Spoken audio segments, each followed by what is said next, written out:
All right, so Rurouni Kenshin episode 9 of the new anime series, which is so strange to say because I remember getting the announcement that this anime was even going to come out, that they were rebooting Kenshin like a year and a half before it actually came out. And now we're almost 10 weeks in, which is crazy. 10 weeks in and still no announcements of any kind of English dub, by the way. I know there's always like the sub versus dub, whatever. I don't get into that shit, but it's kind of strange, though, that it's been this many weeks and there still isn't any announcement of the dubs. There's no episodes that have released of the English dub. There's this, like a Spanish dub, a German dub, but there's no English dub yet. So I wonder what's going on with that, and if we're going to get one. Maybe it won't be until the end of the season. I don't know. But until then, we'll just talk about the authentic Japanese version that we're watching right now. Also, guys, I want to apologize if I seem a little bit off in this video. I've been battling a migraine for the better part of like 2.5 hours now, so might not be like the most energetic I've ever been, but I'm going to try to talk about Kenshin because I fucking love Kenshin, and no headache can keep me away from traveling back to the 1800s and watching Batosai the Manslayer do his thing, even though he's Kenshin the Wanderer now. But anyways, this adapts, if you're following along in the manga, the rest of chapters 17, 18, and 19 there, which I think is in technically volume 3. These are the 3-in-1s that I've collected. They have bigger versions of them too, and the singles are pretty much mostly out of print. I have a few of them.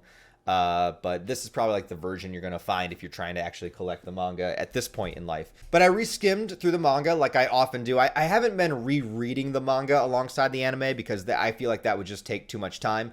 But I do skim along the pages to see any kind of changes and differences from the 90s version, to see if they've added anything in for the new episodes, or to see if anything is off or different or filler or anything like that. I like to double check just for the fun of it. I thought they did this episode with an immense amount of justice, showcasing more of the Oniwaban members, introducing Hanya for real, and really like excelling at the animation. I thought the animation in this episode was pretty damn good. As far as like newer animes go, as far as this Kenshin series is concerned, I was very impressed because, again, if we're comparing this scene that's taking place to the 90s anime, there's a lot more stunted animation in the 90s version of this fight between Hiyotoko versus Sanosuke and Kenshin, which comparatively is a very small fight in the anime and manga. I mean, it doesn't last very long. Kenshin takes him out. Well, Sanosuke takes him out. Kenshin shows him up by not even getting burned. So it's a really, really quick fight. However, in the 90s version, because of like heavy censorship, I believe, even if you watch like the uncut version, you watch like the non-Toonami version, it was really hard to kind of understand what Hiyotoko was doing because they didn't show the bag of oil that was actually like literally inside of him. So essentially he swallows like an entire bag of oil with like a tube going up his throat. And then he has flint in his teeth. So when he sparks it, he can literally like shoot fire out of nowhere. So fire breathing is, of course, something that tons of people have done. It's in, circus events and whatnot. But he literally kind of hides it, kind of going along with like the feeling of espionage. And they're not traditional ninjas, but they have talents, abilities, and skills that are just unpredictable and stuff that people would never even conceive of in an actual fight. So these are why the Oniwaban excel so well at what they do, is because they're so strange and they're so unpredictable, and a lot of their abilities have to do specifically with their body types and how they're built and how they perform. Like Beshimi is this creepy guy that kind of sneaks in through the rooftops, and he shoots his little darts out. Like, he's not meant for a straight up fight, but he's really good at gathering intel. He's really good at delivering poison to people. Like, he does these things that are outside the norm of like a regular fight. Hiyotoko has this giant body, right? And he uses it to his benefit by putting that bag of oil inside so that he can shoot fire, something that nobody would ever expect a human being to do, to shoot fire out of their mouth, right? Out of nowhere. So that's kind of like the direction you want to think about the Oniwaban in when it comes to their abilities. It's not about so much physical strength, or it's not about so much, how skilled they are in a traditional sense. It's kind of the strange things that they've done based upon their body type and their history and what they can do with themselves in that nature. We are also introduced to another one who was kind of lurking in the crowd in the last episode, but we didn't get to see him. This one we introduce Hanya. I love Hanya so much. If not for Aoshi, the leader, Hanya would be my favorite Oniwaban member. This guy, we haven't gone into what his abilities are yet, but you can definitely tell he's very skilled, he's very strong, he carries both characters on his back, and he gets a hit on Kenshin, like very mysteriously. And I double-checked the manga because I couldn't remember if this scene was in the manga or not, because it's not in the 90s version where Kenshin attempts to attack Hanya and he's countered, and then he counters the counter. But it is in the manga. So Kenshin goes to attack, Hanya is able to block it and throw in a punch, which is like, people don't do that to Kenshin. You know what I mean? So something kind of crazy is going on there. And, it's not till later in the episode where Hanya mentions like, oh yeah, and then he countered that counter. He kind of hit me. I might be out of commission for like 2 or 3 days. But he handled it so well. He handled it as if he wasn't hit at all. He like brushed it off like nothing.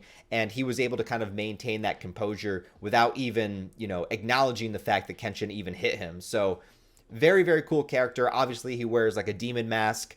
He's got an interesting outfit on. And the new anime does a very different color scheme on him than the 90s, but I actually kind of like the new color scheme a lot better. Now, Yahiko obviously jumps in front of Megumi to take the dart, didn't realize it was poison. Little kid gets poisoned, and they have to fix it. And Megumi just starts naming all of these things that they need to acquire, what she needs to do to kind of heal it, to say don't suck the poison out because that can make things worse. So she's kind of showcasing her knowledge here, that she is obviously not just a damsel in distress, but she has a skill set here that is very, very beneficial. Well, not to the Oniwaban, but to the person that hired them, which is Kanryu. And also, if you are a fan of the 90s version, you were probably very happy to see Dr. Gensai. This is his actual first canonical appearance in the manga. Very, very rarely is he ever actually in it. In the 90s, him and his 2 nieces are kind of like, they're kind of like secondary characters. They're kind of like supporting characters that are always just kind of around. But that was something the 90s anime specifically added in for that version. So his nieces are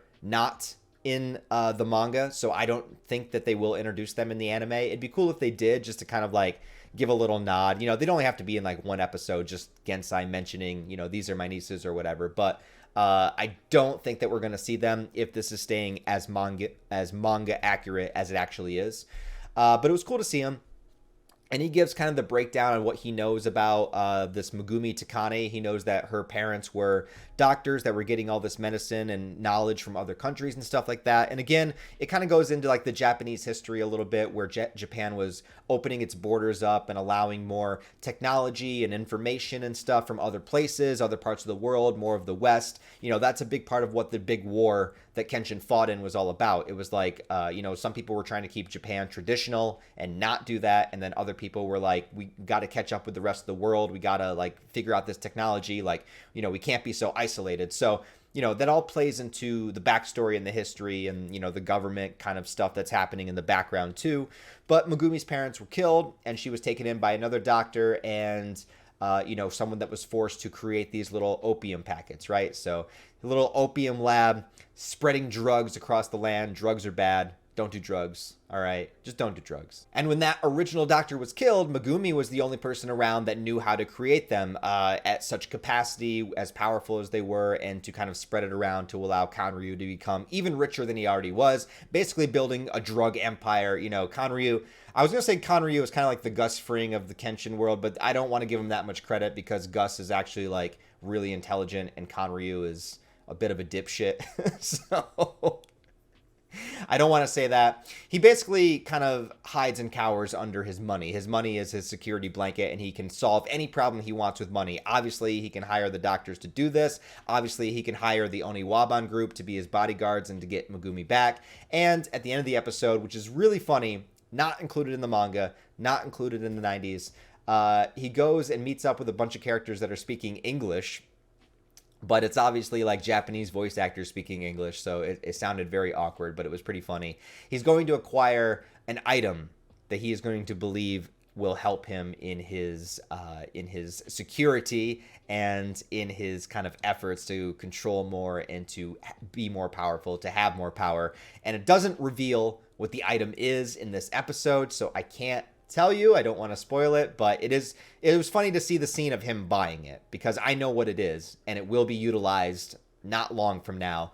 But it's funny to kind of like get an extra, it kind of feels like an extra scene, you know, that you never saw before. But overall, you know, I thought the episode was really well done. There's not really too much to say on it beyond that. I mean, we're expanding Megumi's character. We're getting to know and understand her more. The fact that Kenshin would confront her and say that, you know, it's okay for you to be forgiven and stuff like that. She doesn't really understand why Kenshin would say that, but Kenshin, with the kind of backstory and history that he has, he is probably the person in the most amount of authority to tell her something like that, that you can have done all of these horrible things, but that doesn't mean that you have to stay that way. That doesn't mean that you don't deserve some sense of redemption. Like, there is hope for you moving forward. So it plays into the themes of redemption, which is what the story is really all about, and the things that you can do with that, and feeling hopeless. Like, she doesn't feel like she can. She feels like she's sold herself to the devil. You know, she feels like she's too far gone.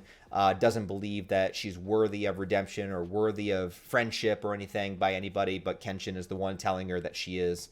So that's a really important aspect to have there too. Sanosuke, you know, he acts a little disassociated from her because, remember, Konosuke has lost one of his friends to the opium overdose. We learned that in the last episode, that one of his gambling buddies didn't show up because he passed away. So Megumi is indirectly responsible for that. So that plays into that dynamic too.